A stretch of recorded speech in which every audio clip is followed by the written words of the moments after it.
السلام علیکم ورحمۃ اللہ تعالی وبرکاتہ۔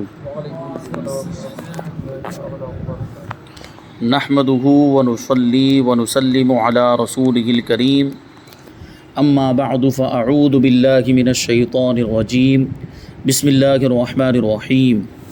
ان اللہ وملائکتہ یصلون علی النبی یا ایہا الذین آمنوا صلوا علیہ وسلموا تسلیما۔ اللہم صلی علی سیدنا ومولانا محمد معدن الجود والکرم وآلہ الکرام وابنہ الکریم وبارک وسلم صلاۃ وسلاما علیک یا رسول اللہ صلی اللہ تعالی علیہ وسلم۔ سبق نمبر 6، معجزات کا بیان۔ معجزات یہ جمع ہے، اس کا واحد آتا ہے معجزہ، اور اس سے پہلے یہ لفظ آ چکا اور اس کی وضاحت بھی ہو گئی، اس کی تعریف بھی بیان کی گئی تھی، اور مزید کچھ باتیں اس کے تعلق سے یہاں پہ شامل کریں گے۔ فرماتے ہیں اللہ کریم نے انبیاء کرام علیہم الصلوۃ والسلام کو بے شمار کمالات اور خصوصیات سے نوازا، جن میں سے ایک معجزہ بھی ہے۔ معجزہ نبی کی نبوت کی دلیل ہوتا ہے۔ معجزے کے ذریعے سچے اور جھوٹے نبی میں فرق ہوتا ہے۔ ہمارے پیارے نبی صلی اللہ علیہ وسلم نے ارشاد فرمایا، ہر نبی کو اس قدر معجزات دیے گئے جن کی وجہ سے انسان ان پر ایمان لے آئے، یعنی معجزے کو دیکھ کر، وہ خلاف عادت بات کو دیکھ کر اسے یقین ہو جائے کہ یہ جو چیز دکھا رہے ہیں، معجزہ دکھا رہے ہیں، وہ اللہ کے نبی ہیں، کیونکہ وہ نبوت کی دلیل کے طور پر ہی معجزہ دکھاتے ہیں۔ قرآن پاک کی کئی آیتوں میں اس بات کا ذکر ہے کہ انبیاء کرام علیہم الصلوۃ والسلام کو معجزات عطا فرمائے گئے۔ اب وہ قرآن کی آیتوں کے حوالے سے بیان کریں گے کہ کہاں کہاں پر ذکر ہے۔ جیسا کہ پارہ نمبر 16 سورہ طٰہٰ میں حضرت موسیٰ علیہ السلام کے معجزات بیان کیے گئے کہ آپ کے دور میں جادوگروں کے جادوئی کارنامے عروج پر تھے۔ اب یہ بھی ایک بات ذہن میں رہنی چاہیے کہ جس دور میں، جس زمانے میں جس چیز کا زیادہ رواج تھا، اس زمانے کے نبی کو معجزہ بھی ویسا ہی ملا۔ جیسے حضرت موسیٰ علیہ السلام کے زمانے میں جادوگروں کا بہت دور تھا، جادوگروں کا بڑا معاملہ تھا، اور جادوگری، شعبدہ بازی، نظر بندی وغیرہ کا بہت رواج تھا، اور یہ چیزیں بہت عروج پر تھیں۔ تو حضرت موسیٰ علیہ السلام کو معجزہ بھی ایسا ہی دیا جو ان ساری چیزوں کا مقابلہ کر سکے۔ اس لیے اللہ تعالیٰ نے آپ کو ید بیضاء اور عصا کے معجزات عطا فرمائے۔ ید بیضاء کا مطلب کیا کہ حضرت موسیٰ علیہ السلام اپنا ہاتھ مبارک اپنی بغل میں داخل کرتے اور اس کو نکالتے تو وہ ہاتھ روشن ہو جاتا تھا۔ اور عصا، وہ اس کو بہت سارے، وہ عصا جو تھا لاٹھی، مطلب حضرت موسیٰ علیہ السلام کی، اس میں بہت سارے کمالات تھی، بہت ساری خوبیاں تھیں، اور یہی عصا تھا جس کو پتھر پر مارنے کا حکم ہوا تھا اللہ کی طرف سے۔ اور جب حضرت موسیٰ علیہ السلام نے اس عصا کو پتھر پر مارا تو اس میں سے 12 چشمے جاری ہو گئے تھے۔ پھر یہی عصا ہے، جب جادوگروں کے مقابلے کی باری آئی، جادوگر میدان میں آ گئے، وہ اپنی رسیاں، لاٹھیاں لے کر، اور ان رسیوں کو، لاٹھیوں کو جادوگروں نے میدان میں ڈالا تو وہ سانپ اور اژدہے، بڑے بڑے اجگر بن گئے۔ تو اللہ تعالیٰ نے حضرت موسیٰ علیہ السلام کو حکم دیا کہ آپ کے ہاتھ میں جو عصا ہے اس کو زمین پر ڈال دو۔ حضرت موسیٰ علیہ السلام نے جیسے ہی اپنے عصا کو زمین پر ڈالا، وہ بہت بڑا اژدہا بن گیا، اور جتنے بھی سانپ، جو رسیاں انہوں نے ڈالی، وہ تو نظر بندی تھی، لوگوں نگاہوں کا دھوکہ تھا، تو وہ حضرت موسیٰ علیہ السلام کا جو عصا تھا، جو اژدہا بن گیا تھا، وہ ان کے سارے سانپوں کو، اجگروں کو نگل گیا۔ اب ان کو سمجھ میں آ گیا، کیونکہ جادوگر تو جادو کے ماہر تھے، وہ جان رہے تھے کہ جادو کی حد کہاں تک ہے، جادو کی انتہا کہاں تک ہے، کہاں تک جادو کام کر سکتا ہے، اور جادو کا مطلب کیا ہوتا ہے وہ جانتے تھے۔ لیکن جب حضرت موسیٰ علیہ السلام کے عصا کو اس طرح بڑے اژدہا میں تبدیل ہوتے ہوئے دیکھا تو وہ سمجھ گئے کہ یہ جادو نہیں ہے، یہ معجزہ ہے، کیونکہ وہ جانتے تھے کہ یہاں جادو کی حد ہو جاتی ہے۔ اس کے بعد جو ہوا، حضرت موسیٰ علیہ السلام نے جو دکھایا وہ جادو نہیں ہو سکتا، وہ اللہ تعالیٰ کی طرف سے معجزہ۔ اسی لیے سارے جو جادوگر تھے وہ سجدے میں گر گئے، سب نے کہا کہ آمنا، ہم ایمان لائے موسیٰ کے رب پر اور ہارون کے رب پر، مومن ہو گئے، اپنے کفر سے توبہ کر لی انہوں نے۔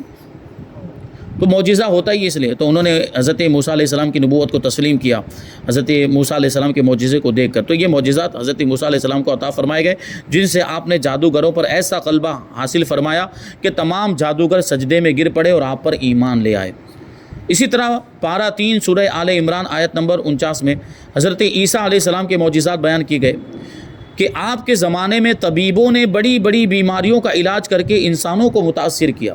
اس زمانے میں حکمت اور طبابت کا بہت زیادہ دور تھا، نئی نئی جڑی بوٹیاں جو ہے کہ وہ دریافت کرتے تھے، اور مختلف بیماریوں کا علاج انہوں نے معلوم کر لیا تھا، اور وہ علاج کرتے بھی تھے، اور اس چیز پر ان کو بہت زیادہ ناز تھا کہ بڑی بڑی بیماریوں کا ہم علاج کر سکتے ہیں، ہمارے پاس ایسی دوا ہے ویسی دوا ہے، تو اس پر ناز تھا۔ تو حضرت عیسیٰ علیہ السلام کو معجزہ بھی ویسا ہی عطا فرمایا گیا جو ان کی ان مہارتوں کا اور ان کی یہ جو طبابت اور حکمت کے تعلق سے جو کارنامے تھے اس کا وہ جواب ہو سکے۔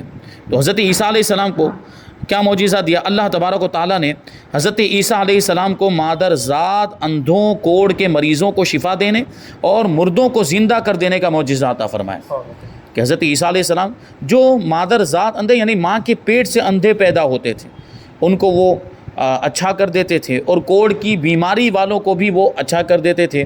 اسی طرح اللہ کے حکم سے مردوں کو زندہ بھی کر دیا کرتے، کیونکہ یہ جو بیماریاں تھیں انہوں نے دوسری بیماریوں کے تو علاج دریافت کر لیے تھے، جڑی بوٹیاں وغیرہ کے ذریعے سے دوائیں بنا کر بہت ساری بیماریوں کا علاج انہوں نے ڈھونڈ لیا تھا، لیکن ان بیماریوں کا علاج ابھی تک ان کو بھی نہیں ملا تھا۔ یہ کوڑ کی بیماری کا اور اندھا ہو جانا یعنی نابینا ہو جانا، یہ جو بیماری اس کا علاج ان کے پاس نہیں تھا، اور مردے کو زندہ کر دینا یعنی موت کا علاج تو ابھی تک بھی کوئی نہیں تلاش کر پایا۔ تو موت کو بھی ٹال دیتے تھے حضرت عیسیٰ علیہ السلام، یعنی مردوں کو بھی زندہ کر دیا کرتے تھے اللہ کے حکم سے۔ تو اس کے سامنے وہ لوگ عاجز ہو گئے، اور پھر وہ ان میں بہت سے ایسے تھے جو حضرت عیسیٰ علیہ السلام پر ایمان لے آئے۔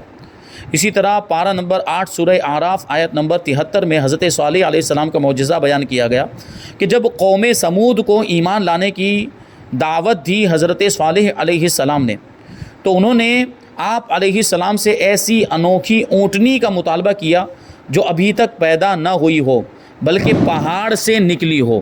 اللہ کریم نے حضرت صالح علیہ السلام کو ایسی اونٹنی کا معجزہ عطا فرمایا، کیونکہ ان کے زمانے میں حضرت صالح علیہ السلام کے زمانے میں قوم سمود کا معاملہ یہ تھا کہ وہ سنگ تراشی میں بڑے ماہر تھے۔ سنگ تراشی مطلب پتھروں کو تراش کر اس سے مورتیاں بنا لینا، مجسمے بنا لینا، اور وہ پتھروں کو تراش کر بلکہ بڑے بڑے پہاڑوں کو تراش کر اس میں گھر بنا لیتے تھے، اس میں محل بڑے بڑے محل بنا لیتے تھے۔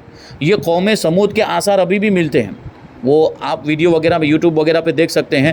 ان کی بستیاں تباہ ہو گئی تھی، لیکن ابھی بھی ان کے گھر جو انہوں نے پہاڑوں کو تراش کر بنائے تھے وہ ابھی بھی نشانی کے طور پر، عبرت کے طور پر باقی رکھے گئے۔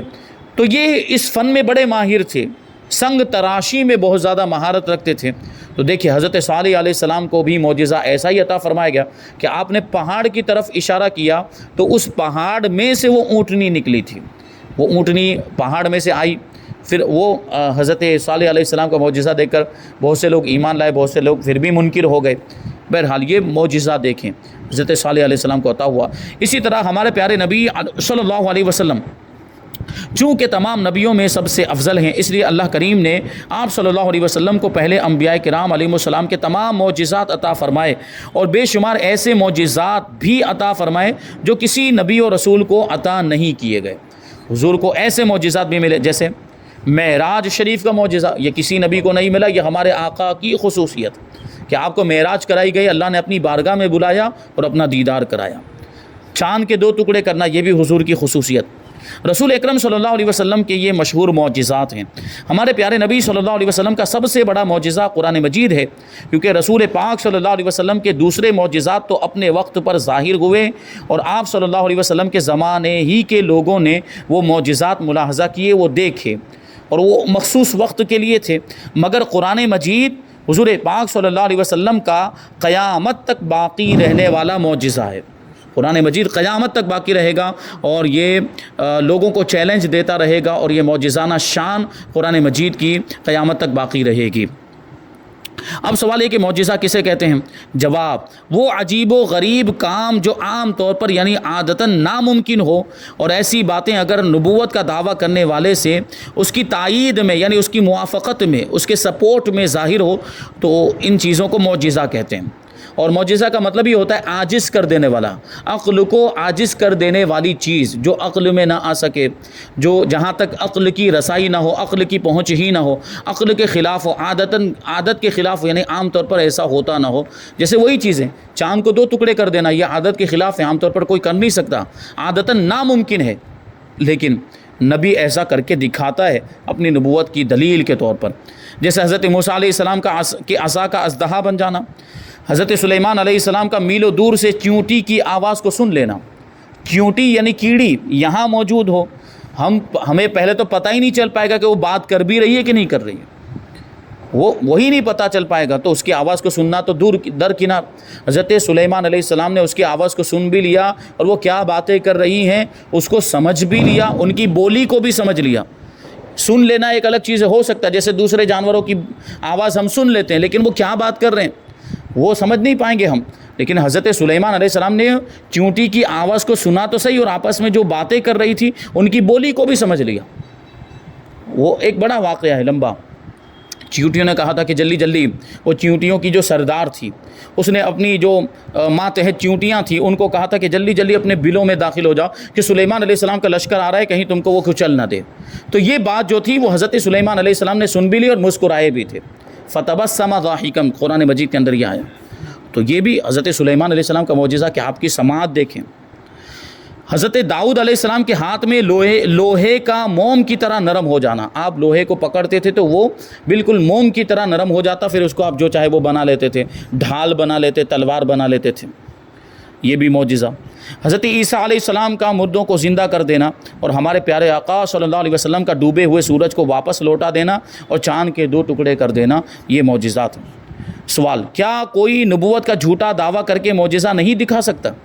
جواب، نبوت کا جھوٹا دعویٰ کرنے والا معجزہ ہرگز نہیں دکھا سکتا، اور قدرت اس کی تائید نہیں فرماتی، کیونکہ معجزہ اللہ تبارک و تعالیٰ کی طرف سے مدد کے طور پر ہوتا ہے، تائید کے طور پر ہوتا ہے کہ یہ نبی ہیں، اور اللہ تبارک و تعالیٰ خود یہ نبیوں کو معجزات عطا فرماتا ہے۔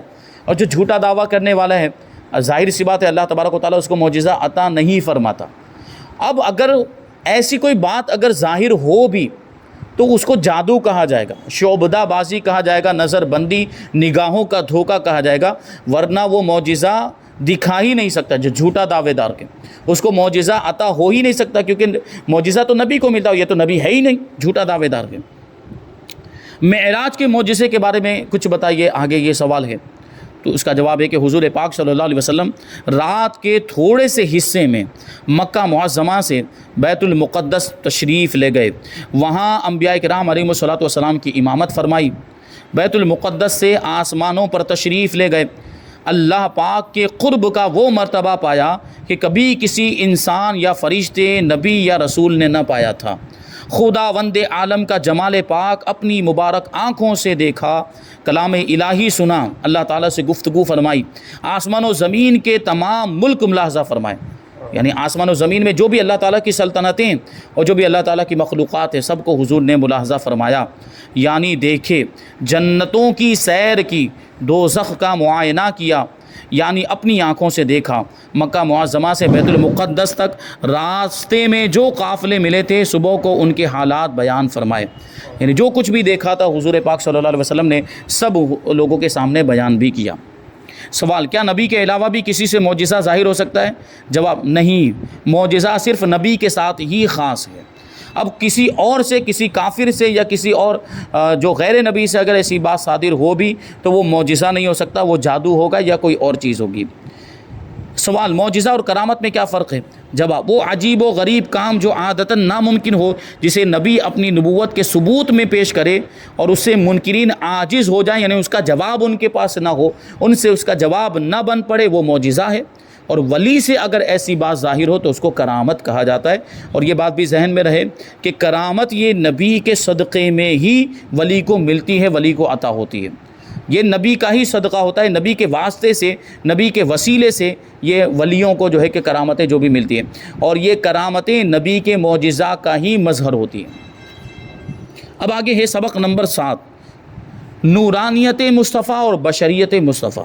حضور پاک صلی اللہ علیہ وسلم نور بھی ہیں اور بشر بھی ہیں۔ بشر مانے انسان، آپ کی حقیقت نور ہے لیکن آپ انسانی شکل میں دنیا میں تشریف لائیں، تو یہ تھوڑی پیچیدہ بات ہو جاتی کہ یہ کیسے ہوتا ہے کہ حضور نور بھی ہیں اور انسان بھی ہیں، یہ کیسے ہو سکتا ہے؟ تو یہاں پر یہ بات ذہن میں رہنی چاہیے کہ اللہ تبارک و تعالیٰ قادر مطلق ہے، اس نے حضور پاک صلی اللہ علیہ وسلم کو جب پیدا کیا تو آپ نور تھے۔ یہ حدیث میں آیا کہ اللہ تعالیٰ نے اپنے نور سے نبی پاک صلی اللہ علیہ وسلم کے نور کو پیدا کیا، اس وقت آپ نور ہی کی شکل میں تھے، لیکن جب دنیا میں بھیجنے کی باری آئی تو انسانی شکل میں بھیجا۔ تو اس میں حکمت کیا تھی کہ اگر نور کی شکل میں ہی آ جاتے، نورانی شکل میں ہی آ جاتے تو لوگ اس کی تاب نہ لا سکتے، لوگ قریب نہ جا سکتے تھے۔ پھر دوسری بات کہ انسان سے مانوس ہوتا ہے، انسان سے قریب ہوتا ہے، اور انسان کی بات سنتا ہے۔ اگر حضور پاک صلی اللہ علیہ وسلم اسی نورانی شکل میں آ جاتے تو انسان گھبرا جاتے اور قریب ہونے کے بجائے دور بھاگتے، تو جو مقصد نبوت تھا، جو مقصد رسالت تھا وہ ادا نہیں ہو پاتا۔ پھر حضور اللہ کا پیغام کیسے پہنچاتے اور اللہ کے احکام لوگوں تک کیسے پہنچاتے، شریعت کیسے پہنچاتے؟